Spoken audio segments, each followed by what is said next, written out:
Welcome to the Elaborate Topics podcast, where we focus on lab-specific strategies for medical laboratory professionals. We're proud to be the healthcare detectives that work behind the scenes to get the results needed to influence medical decisions. Let's grow together and jump right into the lab. Welcome back, friends, to another episode of Elaborate Topics. We are your hosts, Tywana Wilson, Lona Small, and Stephanie Whitehead. We are here with you with another amazing roundtable. If this is your first time tuning in, welcome. I am happy that you are no longer under a rock and you have now been able to join this podcast. And listen, we have over 130 episodes out there. You can go to directimpactbroadcasting.com or your favorite podcast platform. So if you like Spotify, you can go there and you can actually save a playlist of all of your favorite episodes. So do us a favor, share this podcast out with your friends, with your colleagues, whether they're inside or outside of the laboratory. We want to have them support this podcast and hear what we have to say. So let's get into today's episode. We are going to be giving you tips for when and if your lab is understaffed. And if you're like most laboratories in America, then your lab is understaffed.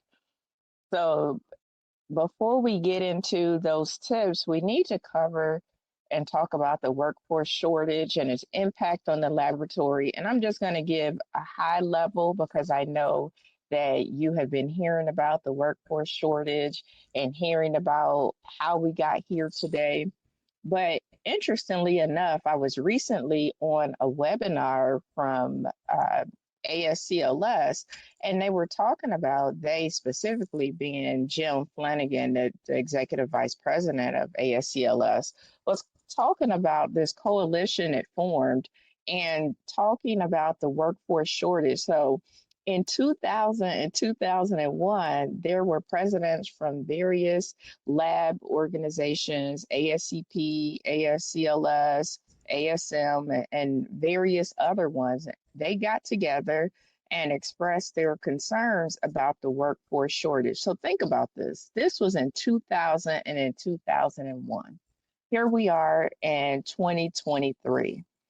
And what they did is they got together and they talked about, an impending shortage, and they came up with a strategic plan. So they came up with a plan where they were going to collect data and understand the impact. They were going to review and do some marketing. And this may sound familiar, especially if you have workforce shortages committees of recruiting in the K through 12 target, so reaching back to those middle school and high school students. They also talked about financing the education because, as we know, education is expensive and it is a barrier for not just the medical laboratory, but for education in general when we talk about secondary education.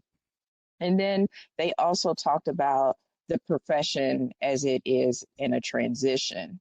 And then if you fast forward to 2021, there was a study that was conducted. So the ASCP in 2021 conducted the clinical laboratory workforce, the understanding the challenges to meeting current and future needs.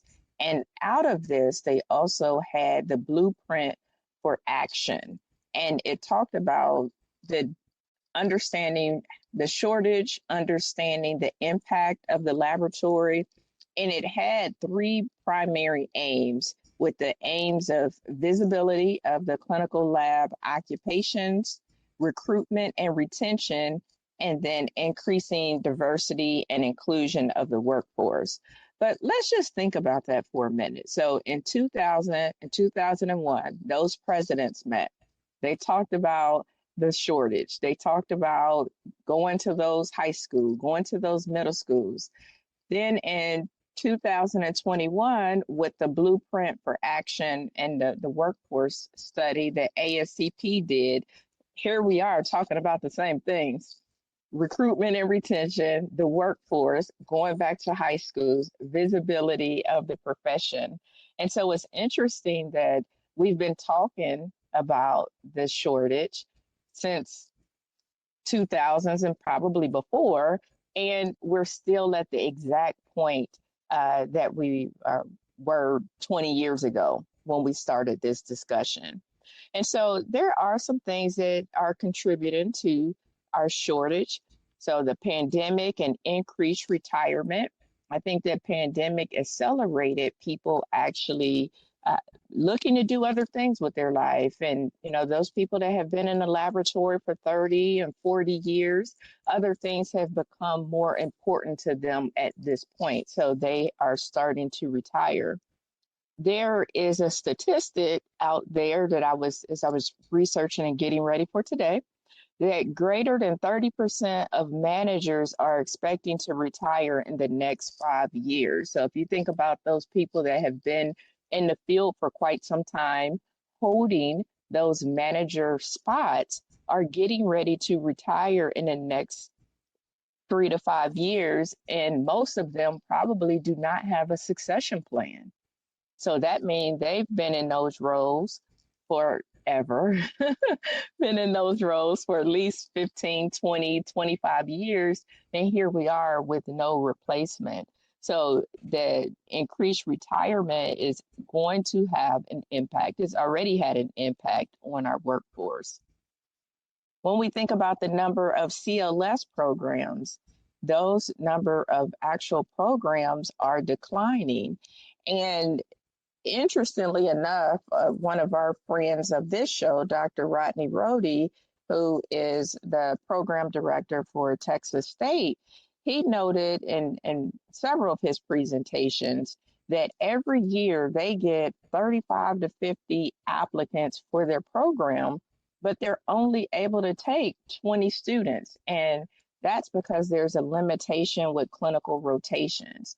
And so think about this. Over time, you had the decrease in the program. So those programs that hospitals used to have, I know a little bit before I entered the field, hospitals had their own programs, but due to inefficiencies, a lot of those programs closed and moved to the university programs, such as Rodney's program over at Texas State and the program I went through at the University of Cincinnati. But we were having it where people are applying, but because of the limited number of clinical sites, then there are people that are getting turned away from the program, from the bachelor's program. And do we know what's happening with those students? There's no data to show if those students are reapplying to the program in another year, or they are just going on to another opportunity. So we are experiencing that decrease there with less programs and less clinical sites as well. And of course, we can't talk about shortage without talking about pay. So again, as I was getting ready for this presentation and looking at the salary of medical laboratory scientists over time, at least from 2015 to today, the salary has remained relatively flat, even though the environment has changed, the cost of living has increased, but the salary itself, at least for medical laboratory scientists, have been relatively flat. There has been some increase with medical laboratory technicians, but not as much with the medical laboratory scientists. And so people have to pay for their student loans, the cost of education, and that's very expensive. You got healthcare that people are paying for, so you have the reason for the need for pay, which isn't happening. And then with the pandemic, and of course with the short staffing, people are just burnt out, right? Like people can do overtime here and there, but once it starts to become part of the regular schedule, then it starts to get where it's too much, right? So now we're seeing where people are just being burnt out. They're mentally and physically exhausted, and it doesn't appear as though there's any help in the future. And so we want to give you some tips today of how you can navigate in your laboratory when it's understaffed. Because I think we're going to be at this place for a period of time. I don't think we're going to, get out of this place in the next 3 to 5 years. I think we're going to continue to see a decline in the workforce, and it's going to take some innovative strategies, but it's also going to take some collaborative strategies because, as I mentioned before, we've been talking about some of these things since 2000, 2001, and we're in 2023 at the time of this recording, and we're still talking about those same initiatives. And I just want to leave you with one other factor that I thought was interesting from a talk that I heard as we talked about the decrease in clinical programs.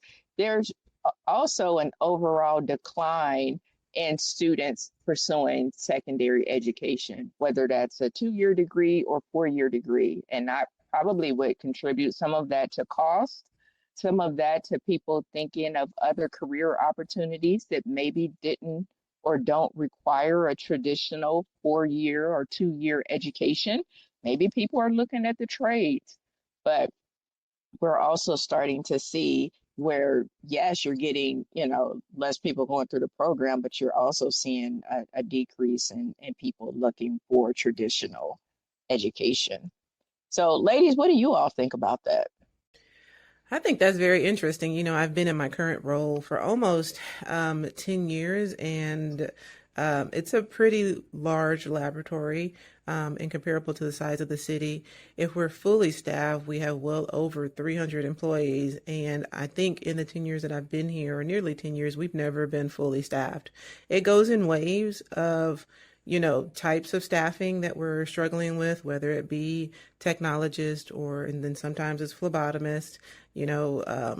A lot of times reference laboratories or commercial laboratories will raise their pay, a little bit, maybe even as small as 25 cents. And we'll see a lot of our staff leave to go and take some of those positions. Many times they'll get, swallowed up through travelers because, you can get more money doing that. A lot of really the underlying root cause is many times due to money, because as you said, things are costing more. And right now, at the time of this recording in 2023, there's a large conversation nationally about the cost of eggs, and so when it gets down to inflation and, looking at bare necessities, people start to look at, what am I doing with my life and how can I continue to take care of myself and my family effectively and be able to live, and all of those things come into factor. So, I agree with you. I think we're going to be in this spot for a while. In addition, I think, it's easier for people who may be younger in age to view the world is not needing to be, a standard 9 to 5, 4 year degree, middle class position. You can make a lot of money being a content creator or being a YouTuber, or, being a famous TikToker. And so I think there's more opportunity that offers people what they would feel like is more flexibility in their life with adequate, finances, rather than spending years and years in school and accruing a lot of student loan and debt to get, what it sounds like is a flat rate for the bulk of the beginning of your career. So, we've got to do some things because, it's a multifaceted issue. It's going to take a lot to really fix this issue. What do you think, Lona? Yes. For my experience, like I've been in the lab for many, many years, and I think I've worked in smaller hospital and bigger hospital. And for this big hospital that I'm working, it's really the first that we're actually experiencing such a major issue when it comes to staffing. And so really, I start thinking what happened, especially after the pandemic, we started feeling it. I know it's been felt across the country, but I think for the bigger institutions, we kind of just start feeling it, or maybe the institution that attract a lot of people. But what I'm thinking is that people are really rethinking, like you say, Stephanie, about their jobs and what do they want to deal with? Do they want to deal with a lot of stress on their jobs? So there's a lot of job hopping right now with people trying to find the best place and also people making other decisions about their jobs. So I think when we're considering attracting, we have to think about the emotional part, the mental. I know Taiwan has mentioned burnout, but we have to think about that also because people are making decisions where their wellness are concerned. Right. And, we have to be our own solution. We do know that the leaders of many of our professional organizations are doing some really hard work and gathering data and putting together committees at a very high level to try to address this nationally and internationally. But, for you all who are managing and operating and being leaders in your individual labs, you need tips for today so you can staff your shifts that you have come up over the weekend so you can fill the vacancies that you have right now. And so that's the point of this podcast. So I'm going to give you a couple of operational tips that you can, hopefully implement or put some of these in place or hopefully think about to try to impact your staffing issue. The first one is develop a relationship with your local programs, CLS programs, MLT programs, phlebotomy programs. We did a great episode in season 2, episode 28, and it was called the Leveraging the Power of Local Advocacy to Impact the Workforce Shortage. And that episode featured Dr. Banks, who is an MLT program coordinator in the Bronx. And, she had a lot of information of how, hospitals can partner with programs to really, have a huge impact on their staffing because you've got that constant flow of fresh new candidates coming into your laboratory. And so and you heard what Taiwana said, Dr. Rohde's got 20 students who are out there wanting to be medical laboratory scientists, applying to be in his program, and they can't take them because they don't have enough programs. What would happen if they did have enough programs? How many more candidates would that be per year for the next 5 years into our profession? So if you're not currently supporting clinical rotations with a local program or school, consider doing that. It does take some work on your team. But again, it is helpful in the long run to have that steady stream of students coming in who can be a working body after they've graduated from their rotation. The first thing I would say, and this is one of the things that we do most when we are critically staffed, but we try to do it all the time, is increase your communication. And it's a very simple tip. But a lot of times techs, phlebotomists, they just want to know that they are short-staffed. And, they want you to acknowledge that there is a staffing issue. And a lot of times that's all techs need is for their leader to come through and say, guys, we know you're working short. We know you guys are working hard. We know you're pulling a lot of shifts and we appreciate what you're doing. Here's what we're doing to help you out. And just those encouraging words, just that acknowledgement of their extra effort really does go a long way. You showing the staff that, you are transparent about what you're doing to right size the staffing situation at the time, and being transparent about what their frustrations are, really helps them feel supported and can help reduce some of that frustration and anxiety that leads to turnover. Helping them see that there is a light at the end of the tunnel. I can recall, we were severely short-staffed in one of our areas, and I literally put up a tracker board for each vacancy and said, look, we've got interviews scheduled on this day for this person. If this person accepts the job and we can get them to start by this date and get them trained in at least 1 or 2 benches by this date, then we can start approving PTO. If we can get this student who is graduating through their training and started by this date, then you guys can stop taking, on call. And it helped them really have a visual of the end, the light at the end of the tunnel. It also helped them be on board, really, sometimes technologists don't understand the impact that they have. And so once they saw that in a visual display, a lot of them were like, okay, yeah, let's hurry up and get such and such through their training. So, we got a little downtime. Let's go ahead and, review this procedure. Let's go ahead and get you checked off on this competency. It motivated many of them to, make sure that they were working and doing what they could to get people through training, and getting their competencies signed off. But I think that's a huge thing. Communication goes a long way when you are short-staffed. I would say also, in terms from looking at things from operational standpoint, look at cross-training and overlapping your teams where you can. Cross-training, one, helps people prepare to step in when there is a vacancy, but it allows your staff to do more than one task. And so if you can cross-train in some of your areas, if you have that availability, then I would say definitely look at that.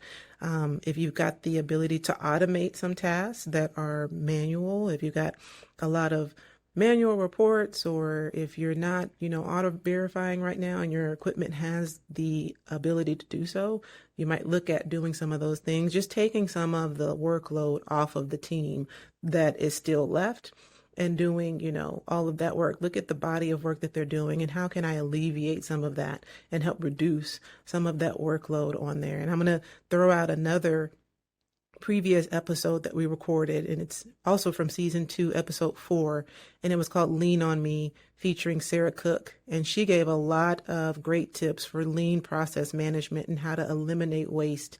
And when you're short staffed, you really do want to look at what are your processes and how can I make them as lean as possible so my staff can be as efficient as possible, until they can get some help.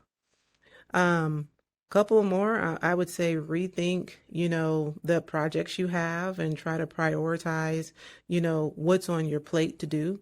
Maybe even scale back some of the things that you have on your to-do list.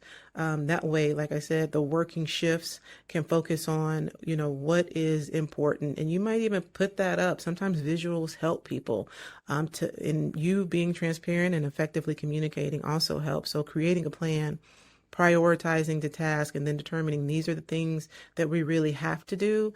These are the things that we like to do when we get a couple more people. And then these are the things that we want to, do when we are fully staffed. That way people know exactly what their priorities are and they're all working towards the same goal. And if your budget allows, maybe even outsourcing some of the testing that you're doing. Some tests that are not stat and can accommodate a longer turnaround time, of course, because you'll be sending them out to a reference lab. But you may even look at doing that. Now, that will increase your operational costs. So, whatever chain of command you have to get that approved, you might want to look at that. But again, if you can prioritize the tests, the projects, the tasks that your staff is doing, so they're focusing on the main thing, because, they are working very short and we don't want them to get burnout. The last thing I would say is look at your hiring efforts, and we have to get creative with these hiring efforts and get creative also with your staffing. If you're able to look at, travelers or contract workers, it's one of the strategies that we use in our laboratory is PRN positions. And it's not, the most favorable one, because you have PRNs are sometimes looked at as positions where they're not fully bought in. These people may have other jobs that are full time, and so they're not completely engaged or bought into your culture or what you're doing in your laboratory. But a lot of PRNs can really fill up, an entire weekend, shift or a couple of shifts. And so if you can find some PRNs that can come a couple of days a week and maybe work 1 or 2 benches, and then use your more experienced technologists to do, maybe more of your complicated, high complexity or moderately complex testing or manual testing, and let your PRNs, offload maybe some of the stuff that is more automated or easier to do in the laboratory. Again, that helps your full-time staff not feel so overloaded and burnt out. And when I say get creative with your hiring efforts, when we were really short-staffed and working with our human resources, we found that they were still advertising in newspapers. And I had to say, hold on, who is reading the newspaper?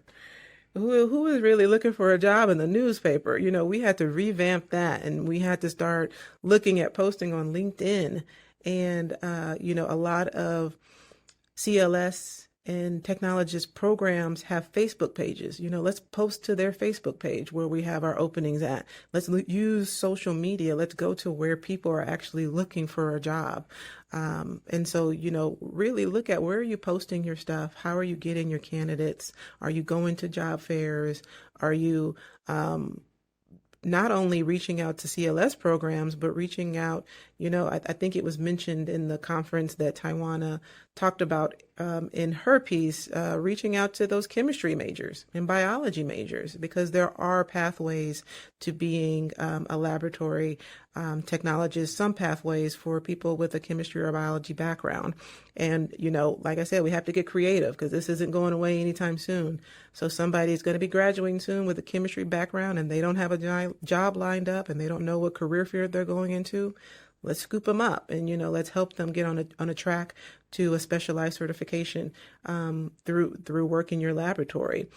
And so I think, we've done a lot of different episodes on this topic. One more I can mention is back from season 1 featuring Jim Payne. He's a friend of the podcast. He's a big fan of the podcast. And we did an episode with him and Dana Powell Baker called Hiring on All Cylinders. And Jim has a program, a really successful program in his area, where he has been able to use his program and his students as a funnel to his local community for impacting just what we're talking about, this workforce shortage. So I would say develop those relationships. Networking is always key to helping with many problems. So developing relationships, seeing what your colleagues are doing. And I think, what Lona is going to talk about is you can do all of these efforts to keep people engaged, keep people going, preventing burnout, managing your tasks, getting them help. But then when they get in, that culture, we don't want to run them away as soon as we get them here. And I tell my staff, I got you the help, but if you're going to run them out of here, we're going to have this revolving cycle. So, I would say if you haven't turned up your volume, stick around and get a pen and click it twice so Lona can tell you about how to manage that culture and how to get down to the root cause of why you have turnover. So as you are doing all of these efforts and putting all these things in place, you can actually get staff that will stick and hopefully eliminate this problem. What do you think, ladies think? Thanks so much, Stephanie. Yeah, you said there's a lot that we really need to do. And I was so big on processes. I've spent a lot of years really focusing on processes, getting my PMP, certified business process management, lean ROI. But then the more that I work on processes, the more I realize the importance of people and culture. People first. No matter what processes you have in place, if you don't have happy people, or if you have a lot of disgruntled team members, if you have a lot of stress, burnout, conflict that can cause what they call toxic work environment, then we have a major problem on our hand. The people are the biggest assets. And so creating that culture that's going to have people wanting to come back to work is so important. So I was asked to talk on the topic of culture changes, tips that we can use to create the culture that we would want to have people working, even if we're short-staffed. And so basically, you want to create that great culture. And just to say, if people hear that word culture, just to clarify, basically culture is defined as shared values and beliefs and behavioral norms in an environment. So if people would say to you, this is how we do things here, basically this is how generally we do things, that's the culture. You can have good or bad culture. So we want to have that good culture, and where people are really enjoying the work that they do. We did an episode on creating that happy work environment. You want an environment where people are psychologically safe. Stephanie spoke about communication, but people should really feel safe to speak up. They should feel supportive, respected, feel as if they're working towards a common goal. They're more engaged, and there's an opportunity to contribute, and they feel valued when they contribute. And then lastly, because of that great culture, you're attracting great talents. So there are 3 tips that I'm going to give. And the first one is effective onboarding. And I know we did an episode, I'm not sure exactly which one, but we talk a lot about onboarding. I think there was episode 64 talking about creating a work environment for better staff retention. That was in season 1. I know Stephanie did a lot on onboarding. But for onboarding, of course, before we even can think of either if we have a great culture and we're going to introduce new team members, or if we have a horrible culture, we have to start onboarding. So you want to ensure that the new team member feel comfortable and they feel connected. There are clear expectations. You want to reduce any kind of surprise. So things like performing tours, introducing them to important people or resources that they may need. Set up maybe a buddy system so that they feel connected to someone that can support them or answer questions. And with that buddy system, you could build trust so that whenever they are challenged, they can actually have someone. Find out their interests or what committees they may want to participate in, because people want to feel connected at work. If there's disconnection, it's easy for them to leave. So if they're contributing based on their interest on a committee, maybe a diversity committee or just some fun committee or something that they love to do, find that out during the onboarding and get them connected there at that point. If they're international, connect them with other people with similar culture, or connect them with different events or things of interest or food. So that onboarding is really important to have people connected at work to help with the kind of how they assimilate into the culture. The next thing when it comes to tips of culture is to improve proactive or open communication. That Stephanie spoke about communication. That's so important. So I would think that really starts with modeling. And when it comes to leadership, it's good to model to create that open communication through rounding and listening. So you do regular rounding where you're basically listening, so you know if there whatever is going on. So you listen and you do follow up on those feedback. So when you do that, you're basically setting that pace where the team feels safe and they see that you're responsive. So you're actually also creating that psychological safety so that when there's a challenge, they feel safe to speak up. So you model the way and then you create that culture for your team where people feel safe to speak up when there's a challenge.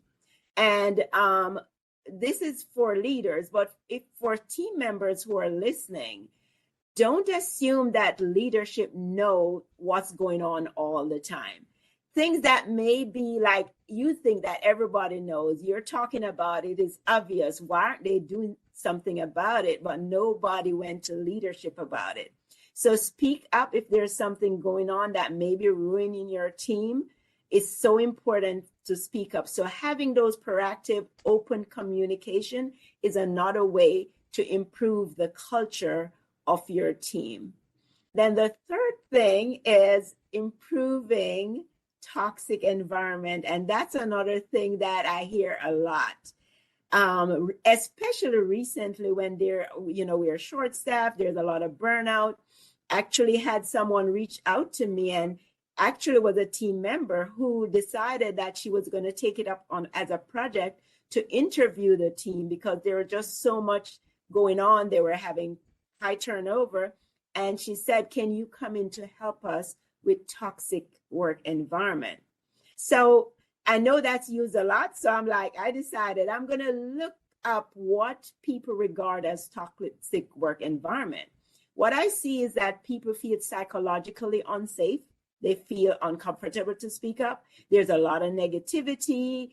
There's a lot of aggressive behavior, unhealthy competition, conflict, and of course, rapid turnover. So how do we improve that? So, of course, the understaffed is going to lead sometimes to toxic work environment. However, if things are not managed correctly. So if things are left on its own, when people feel stressed and overworked, you may have a lot of the conflicts coming up. So that has to be managed. So some of the things that I mentioned before are some things that can help with toxic environment, like the onboarding and the communication. Another thing that I find that helps a lot, I think the main thing is really reducing the stress. But one thing that helps a lot is providing healthy distractions. And I know we talk a lot about creating that happy work environment, but I just want to give you some tips on healthy distraction. So be intentional about having fun activities, even if you're busy. Even if it's like, okay, it's seasonal. So let's do something for Thanksgiving. Let's do something for different holidays. And it may just mean we just have a special meal. People come in and just some distraction, different celebration, diversity. So any excuse for people to just laugh and be surprised. Locker contests. Recently, we have a cultural awareness day where people came in with their international costumes and they have memorabilia and they display them on tables. And it didn't take much time. People just use their lunch breaks and their breaks to come and walk around and look around, and they have special cocoa. And a lot of time with the different distraction, you may have a quick raffle. They go back to work and their name is announced that they won something, but just something to make your team smile and create memories. That you want that positive memory at work, so that you're really creating an environment of community, an environment where there's connection, an environment when they're in a committee, they're contributing in a way, and whatever their contribution is valued. The last thing I'm going to talk about when it comes to toxic environment is reducing the stress. It's so important to support your team when it comes to their mental fitness. And mental fitness is the capacity to respond to challenges with positive rather than negative mindset. And if you read about toxic environment, people say it's a lot of negativity. So basically, you're reducing the stress. If you can provide, I know it depends on how big your organization is. Hopkins is a huge institution. They provide reduced access to calm, so people can use that for just to have certain calm music or meditation. Another thing that I'm going to tell you about is the mental fitness program, and you can contact me about that. For that program, you basically have activities throughout the day that leaders can use with their team. That's something that you use with your team. So you have activities throughout the day to keep your mind at a certain level where you're more positive, you have clear decision making, you have more connection.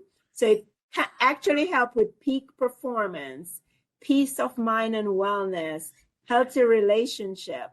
And basically what it does with the team when it comes to peak performance, you have confidence as leadership and team. You basically have a lot of connection. It increased productivity, and I can go on and on. But mental fitness is so important when it comes to the team culture and reducing stress and having clarity and improving productivity. So if you want to learn more, you can always contact me when it comes to that. But basically, I try to go as fast as I could. And basically, in terms of improving culture, think about communication, think about think about the reducing toxic work environment, and think about your onboarding scenario.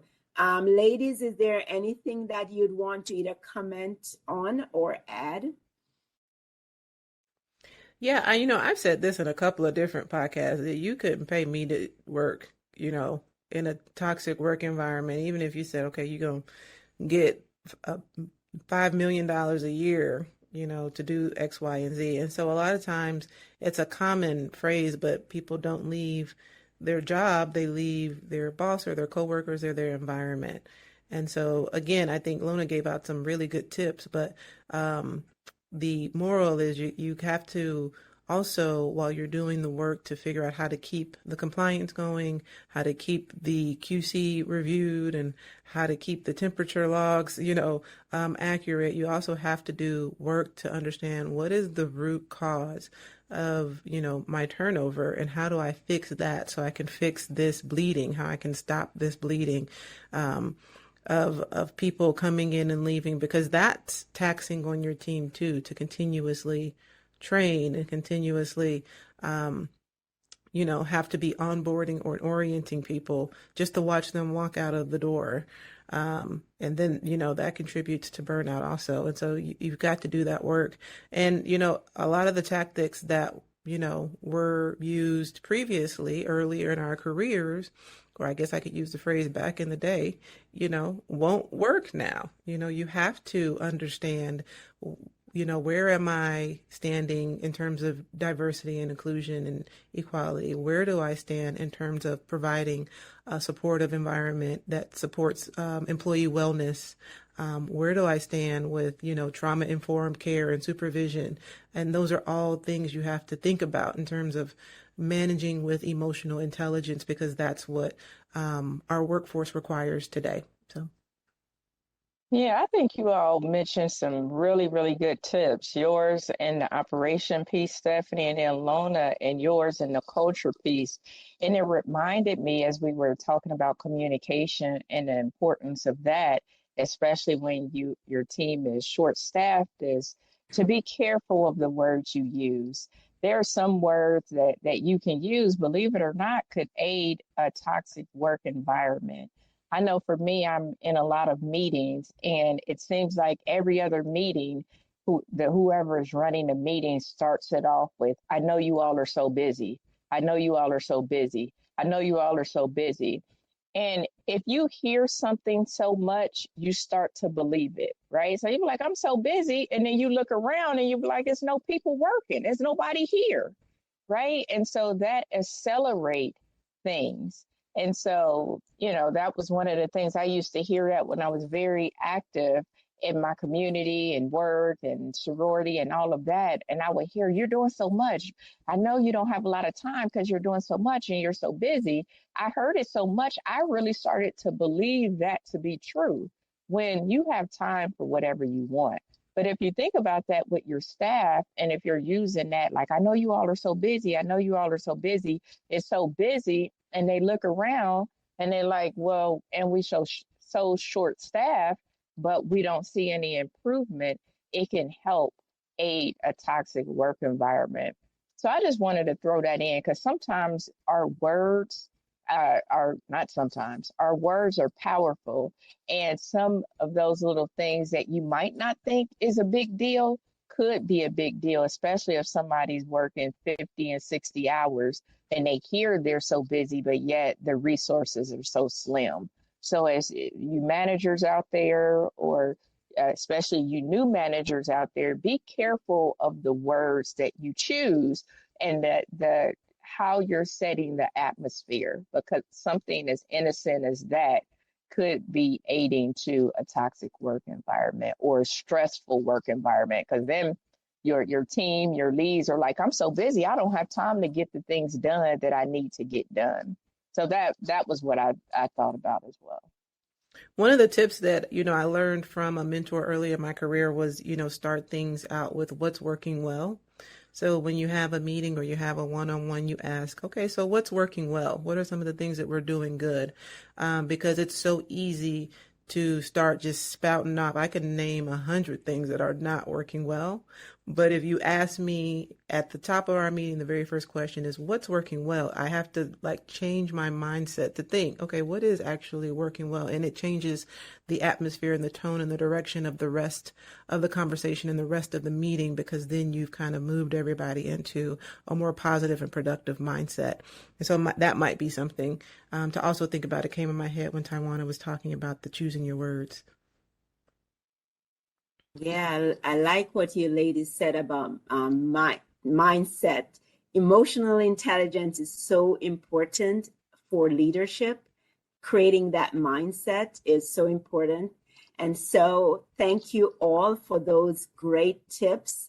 I'm hoping that the listeners will go back and listen with a pen and hopefully can apply that in the workplace, because it's going to be very applicable for almost all of our labs, because we are all challenged right now with understaffing. So thank you so much. And thank you so much, beautiful listeners, for listening to this episode. So you can listen to this episode and other episodes on directimpactbroadcasting.com, where we air every Tuesday a new episode, or you can listen on your favorite podcast platform. And we are also on LabVine, so you can jump onto LabVine and you'll get all of our episodes on LabVine, and there you can register for free, so that's great. And also, we would want for you to engage with us on our LinkedIn group and Facebook group. So if you're on LinkedIn, look up for Elaborate Topics Podcast LinkedIn group and join our group. And also on Facebook. On Facebook, sometimes you get some of those episode reminders. So join us on Facebook and LinkedIn. And email us if you have questions, or if you want to be a guest on the show, you can email us at elaboratetopics@directimpactbroadcasting.com.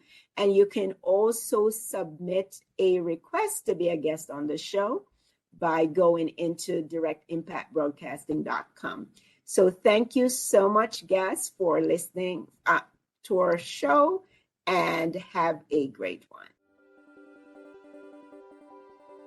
Thank you for tuning in to another episode of Elaborate Topics, where your hosts discussed relevant strategies for laboratory professionals. Please subscribe to this podcast on your favorite podcast platform and listen to us on directimpactbroadcasting.com. Stay tuned for another episode with information you can use to excel in your laboratory career.